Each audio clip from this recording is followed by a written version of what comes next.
Here we have a velocity time graph of acceleration. So let's just analyze this graph carefully. Over here on the y-axis you have velocity. X-axis you have time measured in seconds. Here the velocity is remaining the same between A and B. Okay, and it's about 5 meters per second. Here you have an increase in your velocity, constant velocity, decrease in your velocity. It says write down the girl's initial velocity, but we first have to read the question. It represents the motion of a girl riding a bicycle in a northerly direction. And so when we're giving the answer here, we have to write 5. Oh, that's why it's 2 marks. North. That is how you get the second mark. You lose a mark if you don't put your unit. Then write down the magnitude of the girl's velocity at 300 seconds. Here it's saying magnitude, so we don't need a direction because magnitude is just the size. Okay, so at 300 seconds, that will be here, and if we line that up, I accepted 8, but it's actually a bit more. It's a bit more than 8. Let me just erase that. Right, sorry, where's the 300 seconds? So it's this line. Okay. So it's shame. So that's why I accepted 8, but it's a 8.1, 8.2. Okay. So, but I did accept 8.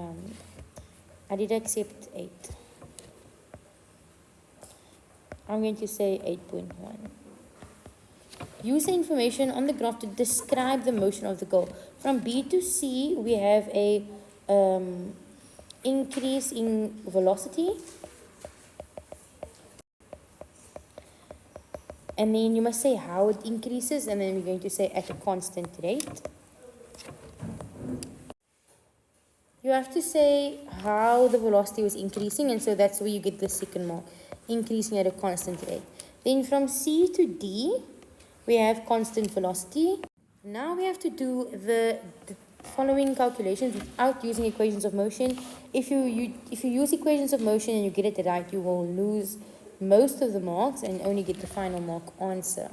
Okay, so this is because it is a graph question. It is a data interpretation question. So it says, without using equations of motion, calculate the distance covered by the girl from A to C. And so that is basically this area. So this is the general area under that graph from A to C. So we have the initial velocity over there and the final velocity over there. So as you know, the way to get distance from a velocity time graph is to calculate the area. Good job. Okay. So we have two different shapes here. We have a rectangle and a triangle. Okay, so we're going to use half base times height over here, and we're going to use base times length over there. Length times base. Breadth, sorry, length times breadth. So the distance covered from the goal. So this is 4.4.1. So the distance is basically the displacement, so that is the area. And the area is going to be the area of that triangle plus the area of that rectangle, which is half base times height plus length times breadth. And let's look at our triangle here. So the length is going to be, this is 350, right? So the length of this rectangle is going to be 350 multiplied by 5. So that's about 5. Plus, and let's look at our triangle. This height of the triangle is 10 minus 5, which is 5. And then the breadth of this triangle is 350 minus 200, which is 150. And that gives us our final answer of 2,125 meters. And if they said displacement, you would have had to say a direction. But they're saying distance, which is magnitude only. It's a scalar. So you don't have to add your direction here. This is the question most people did well in, the acceleration of the girl from D to E. That means your gradient, right? So we're calculating the gradient of this line here. the gradient from D to E. And so we're going to use our 2 y coordinates and our 2 x coordinates. So over here, our x coordinates are, so I accepted 535 or 540.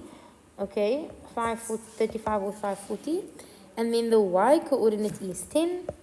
And over here, the x coordinate is 600. So the x coordinate over here is 600. And the y coordinate is? The y coordinate is 10. It's 0. Okay, don't worry. So we know that acceleration is the gradient, and you have to show this in your answer somehow, or you can say delta y over delta x. You have to show that you know that acceleration is the gradient of the graph. Okay, and so we're going to use our equation. We're going to say Vf minus Vi over Tf minus Ti, and that's going to give us 0 minus 10 divided by 600 minus 535, and that gives us minus 0.2. Now this is our scalar answer, not our final answer, but we can see the negative sign there. So we have to say that it's 0.2 meters per second squared, and we have to give a direction because they didn't ask for magnitude. So what is the direction of the acceleration here? Please note that your object is slowing down. So the direction, if she's traveling north, the direction of the acceleration is down or South. south. Nice. Okay, and that's the final answer.